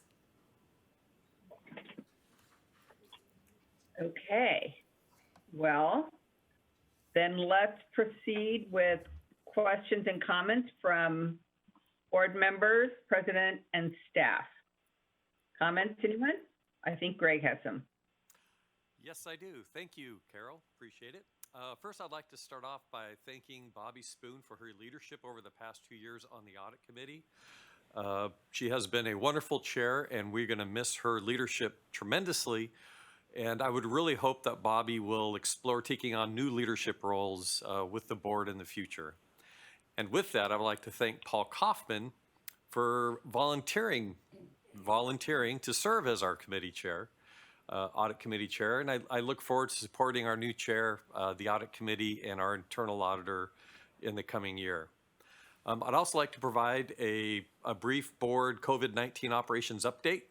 And as I open my comments, you know, we recognize that we're meeting on 9/11, the anniversary of the terrorist attack on the World Trade Center, the Pentagon, and the failed attempt on the White House. And our country demonstrated resilience in overcoming this loss of life and loss of prosperity. Together, we endured and overcame our adversities. Again, our country is demonstrating our resilience in battling COVID-19 and now wildfires across California and much of the western United States. Similarly, SDCERS demonstrates resilience as we work together, fulfilling our mission to deliver accurate and timely benefits to our participants and ensure the trust fund's safety, integrity, and growth. Every challenge encountered is an opportunity for growth, they say. I'm excited to say that since the COVID operations began 6 months ago, SDCERS staff has successfully delivered the March, April, May, June, July, and August monthly retirement payments to our retirees and beneficiaries. And I'm also excited to announce that we successfully implemented our cloud call center capabilities on August 18th. A key feature of this is the full integration of SDCERS programs and databases, which includes our call recording. And importantly, we also have an option to operate the cloud call center should SDCERS database operations be unoperable. I would like to give a special thank you to our call center team led by Victoria Fedelizo, Cynthia Queen, our SDCERS IT team, the City of San Diego Do It. All these folks work together to make this accomplishment happen in very short order. With the opening of our remote call center on August 18th, we now have approximately 90% of our staff working remotely. These are not individual remote workers, but rather distributed remote teams. To date, we have been fortunate to avoid any staffing shortfalls that we anticipated at the beginning of the COVID pandemic. I expect we're going to continue with our COVID operations plan for the remainder of this year and into 2021. I would like to close this COVID update expressing my deep appreciation for our staff who have adapted to these new business norms and have done a great job in serving our members over the past 6 months. I'd also like to express my appreciation to the board's leadership and flexibility as we operate underneath this new governance structure. A couple items of interest. I would like to recognize our member services team for mailing our active member annual member statements in mid-August. This effort was led by our communications manager, Jessica Maloney. This is one, if not the earliest dates, we have gotten our statements to our members, which highlights their June 30th account information and is a good opportunity for our members to check their beneficiaries and remember to sign up for their member portals. I'd like to recognize 2 legal office staff, the first being Susan Youngflesh for presenting at the National Association of Public Pension Plan Attorneys webinar on cybersecurity and privacy during the COVID era. Melanie Peters for presenting staff training on fraud and criminal acts at an all-staff Zoom meeting. And together, both Susan and Melanie jointly presenting staff training on the SDCERS core value of professionalism at our all-staff Zoom meeting. I'd like to recognize our finance and investment communications team for being awarded the Certificate of Achievement in Excellence in Financial Reporting for both our June 30th, 2019 Comprehensive Annual Financial Report, our CAFR, and our Popular Annual Financial Report, our PAFR. I would like to recognize our finance and IT teams for successfully upgrading our financial accounting system. I would like to recognize our Chief Information Officer, David Bond, for coming in on the weekend of August 15th to bring up our information systems after the building had lost power for 2 days. And again to David Bond for moving forward and implementing an email phishing program to help staff remain vigilant against malicious email hacking attempts. I'd like to recognize our Human Resource Officer, Luli Silva. She announced her retirement. Congratulations, Luli. We have started a recruitment for her position in anticipation of her retirement in early January of next year. I would also like to recognize Claudia George as our Employee of the Year. She was selected from an outstanding group of 14 employees from SDCERS from across the organization who had been previously recognized as Employee of the Quarter over this past year. Claudia, working in our call center, personifies our SDCERS core values, consistently goes above and beyond expectations of what she's asked to do. She adds value to our team every day. She deeply cares about her members, and besides that, she's just a real pleasure to work with. I would like to highlight that SDCERS will be presenting SDCERS will be presenting our annual membership meeting this year, and we will do so virtually. We plan to post our video presentation the last week in October, and as usual, we will send our entire membership an invitation to watch. Several of our leadership team will also present our annual update to the Retired Employees Association at their monthly Zoom meeting on October 13th. We are very pleased to partner with REA, and as we find new ways to engage our members in this new environment. And lastly, I would like to provide the board an update on our compensation study. As part of the CEO's responsibility to attract and retain a qualified SDCERS workforce, the board asked the CEO to perform a compensation study for all unclassified staff. Our HR manager secured the services of a professional consulting firm with experience serving the California Public Retirement System community. And although we are waiting for the finalized report from this consultant, staff have reviewed a draft report and identified a number of positions whose salary ranges are not in alignment with the labor market. And as such, this presents a recruitment and retention risk to SDCERS. Staff have begun the process to forward our findings to the City of San Diego's Personnel Department with a request to adjust classifications and salary ranges where appropriate. And I would be glad to answer any questions, and this concludes my comments. Any questions for Greg? Well, thank you very much for those comprehensive comments. We're so proud of everybody on the leadership team within the organization for really going above and beyond and doing such a great job during this time. So thanks very much to everybody. it's really outstanding. And with that, I believe we are going to move to closed session, and we are going to discuss some legal matters and some employee performance matters. So if we could, at this point, clear the meeting except for, let's see, the board, Johnny, and other relevant staff. Greg. Thank you. And staff, if you are on the meeting, if you could drop the Zoom call at this time, that would help us administer the closed session. Thank you. Greg, you're staying for the legal, right? Yes, I am. Yes. Okay, great. Thanks.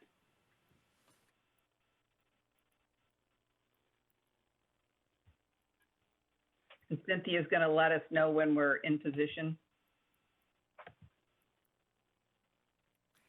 Yes. Okay. This may take 1 to 2 minutes.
I will tell you all, you are so happy you are not in the boardroom today. It is freezing, like icicles hanging off our noses in here. It's crazy.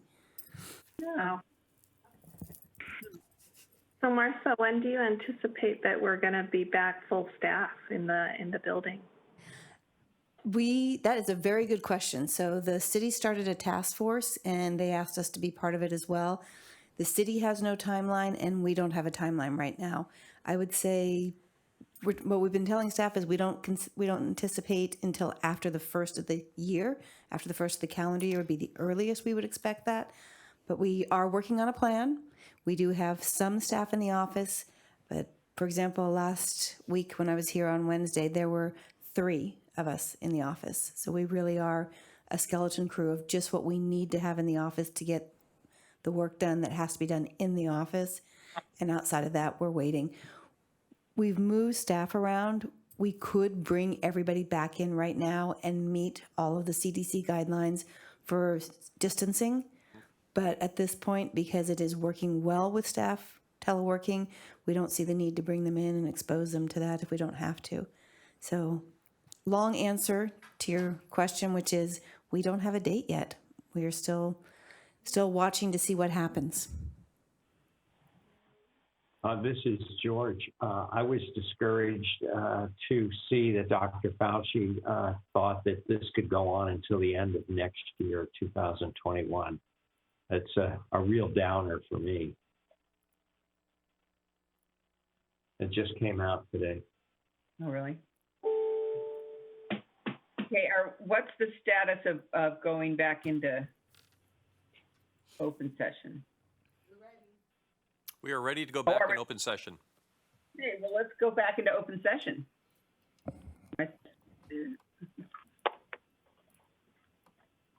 So our next item would be a report out of closed session. Right, so Johnny is going to give us a report out from closed session. Please, Thank you, Carol. In closed session, the board voted unanimously to approve staff's retention of Wilmer Hale for a legal matter and to approve staff's retention of Noonan, Lance, Boyer, and Bannock to represent SDCERS in the California Taxpayers Action Network versus City of San Diego matter. And that's it. Okay, thank you. Okay, our final item is a discussion of the CEO salary survey and chief internal auditor, correct? Correct. And I believe Luli is going to lead us in this. Yes. Did you want, we can talk about the chief executive officer first. Sure. Okay, so you have received a total base and non-base salary survey, and it has 14 comparable pension systems in the state of California. The table is broken down within the following groups: pension systems of similar asset sizes from, which is a top section, systems of lesser asset size, and then systems of greater asset size. The bottom portion, the table provides the following information for your review. So assets under management from highest to low per each grouping, number of budgeted staff, the base salary and non-base salary, and the non-base salary, which includes the auto allowance, total base salary. It's got the DB and DC plans. I just wanted to remind you, SDCERS only defined contribution. System Social Security participants within this group, and then the tenure for the CEO in each of those positions. The sources used for the survey was the Caliper's 2019 salary study, as well as pension system HR professionals. Some of the facts here are there are approximately 41 public pension systems in the state of California. Of the systems surveyed, SDCERS has a maximum number of tiers, a little bit more of an average of between 4 and 6 for most of the systems. Having that many tiers makes our system much more complicated and requires probably greater accuracy as well. Another fact is, aside from the information I gave you on the other salary, which is not, Orange County CEO receives a 5% bonus, which is not included in the total comp. In reference to, this is just reference data I wanted to share with you, salary increases, not only at SDCERS, but the City of San Diego as well. So for FY 2021, there are no negotiated pay increases for general members or exempt managers at this time.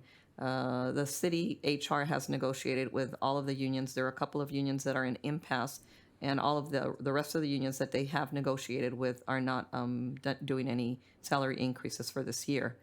Most recent citywide cost of living increases in 2019, general members and exempt employees received a 3.3%, and then in 2018, they also received a 3.3%. Prior to that, something to keep in mind was that there was a 10-year pay freeze. And I was going to talk a little bit about SDCERS' current salary study, but Greg has already gone in through that, so there's no need for me to give you any more information. Again, we're just waiting for the results of the consulting firm, and we're doing everything we can at this point right now so that we can be prepared when we get that study as well. So does anybody have any questions?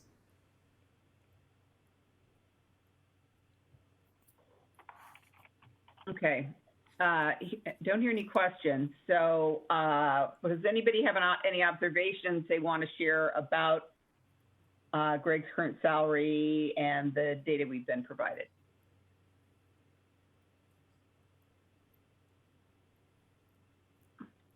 Okay.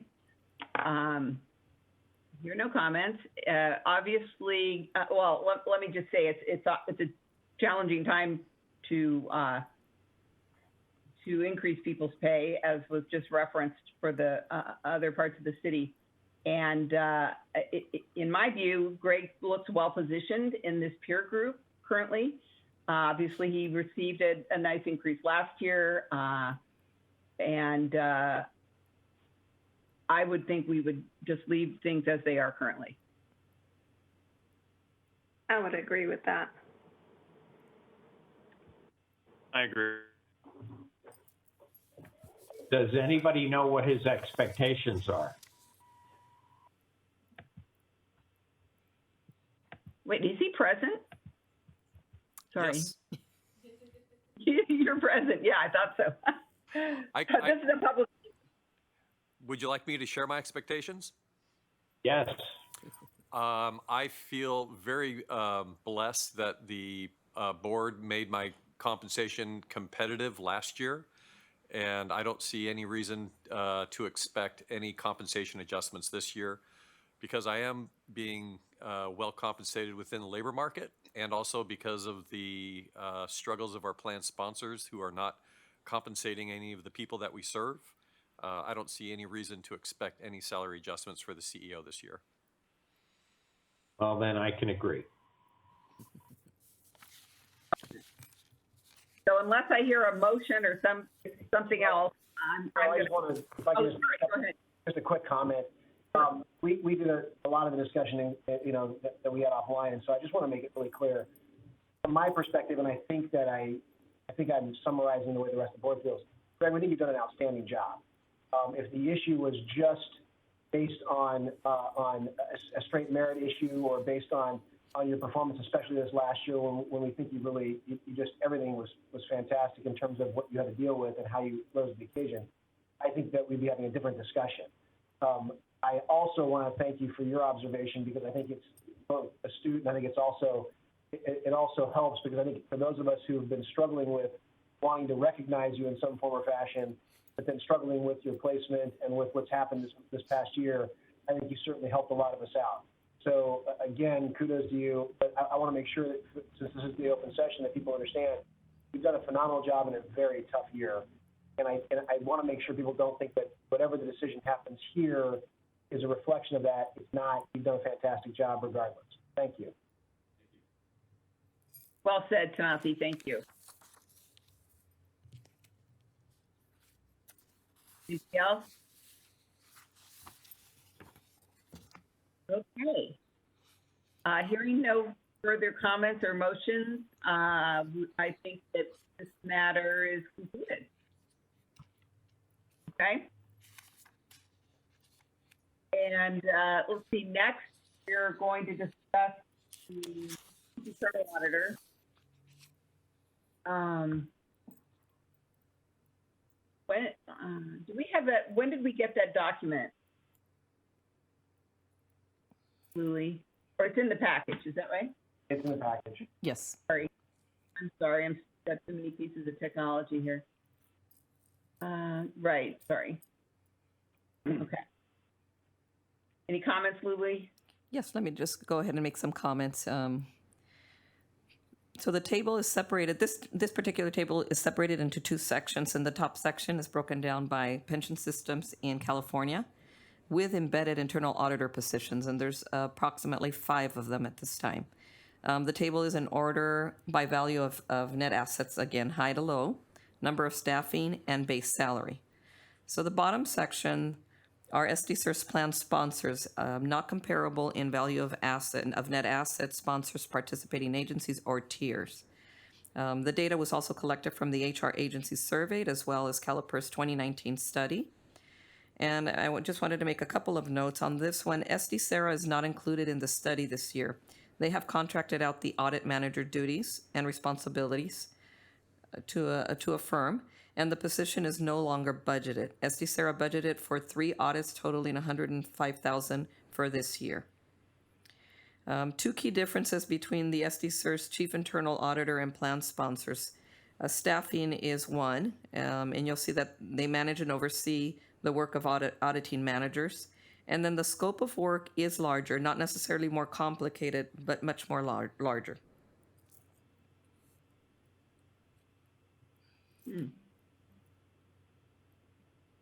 Any questions? I have a question, Lily.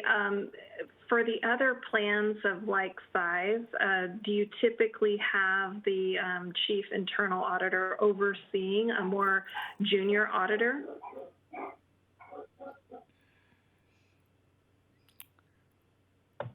Most, I was going to say, it depends on the size of the system.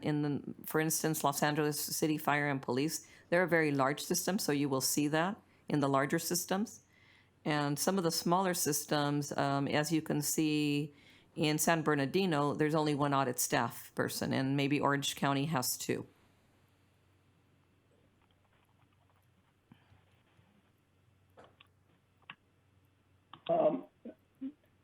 Let me just chime in here, and Bobby, please feel free to comment. I think in general, the audit committee feels that Sarah's salary is largely one of leveling exercise as opposed to compensation, either via merit increases. So I think our recommendation is to simply wait for Greg to complete his leveling exercise across all SDCERS and see where Sarah comes out on this thing. We believe that she is under-leveled in terms of what her responsibilities are, but we want to see what the data actually shows. And I just wanted to add that the study will include that type of review. So it may include adding new classification series. It may include a change in the standard salary range, or it may also include changes in classification groups. And so that we're going to be looking at all of that in the study as well. Carol, I hope I didn't overstep my bounds on that. No, I was looking for some I had heard something about that. I was looking for some guidance on that. So if I hear the audit committee really recommending that we wait for the results of that study, that seems like a reasonable thing to do, and we appreciate your insight on that. Thank you. And I think that's also Sarah's expectation, is that we're going to wait for this leveling study to be redone. Okay. Okay. Anybody else have comments or feel we should head in a different direction? I just have a question. If we do discover that she is underpaid, then we don't have to obviously wait for this item again on next calendar schedule. We'll just take that as soon as it becomes available. Luli, can you comment on that? Let me, this is Greg, I'll jump in here. So what we'll be doing is following the City of San Diego's protocols, And so we'll be looking at their classification status and also the pay ranges. The Chief Internal Auditor title for our Chief Internal Auditor is a working title. She was currently classified as a Principal Accountant. And so we're going to be looking at classifications and what's the appropriate pay range at that point. And that gets approved through the City of San Diego and is not a board action with regards to classification and salary range. But the audit committee has the responsibility to recommend to the board the proper salary placement. And so we would need to follow our governance structure and have that conversation with the audit committee on the compensation for the internal auditor and make a recommendation to the board for her compensation level. How'd I do, Luli? I think that's perfectly correct. Thanks. Okay. Okay, so we're going to wait for the leveling study and take additional action after that as indicated. Correct? Correct. Okay. With that, I think we've covered everything we need to cover, unless I'm missing something.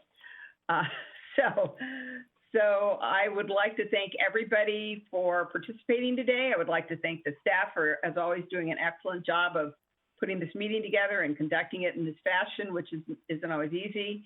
So great job, everybody, and be well, be safe, and the meeting is adjourned. Great. Thank you. Thanks, Carol. Thank you. Thank you, everyone.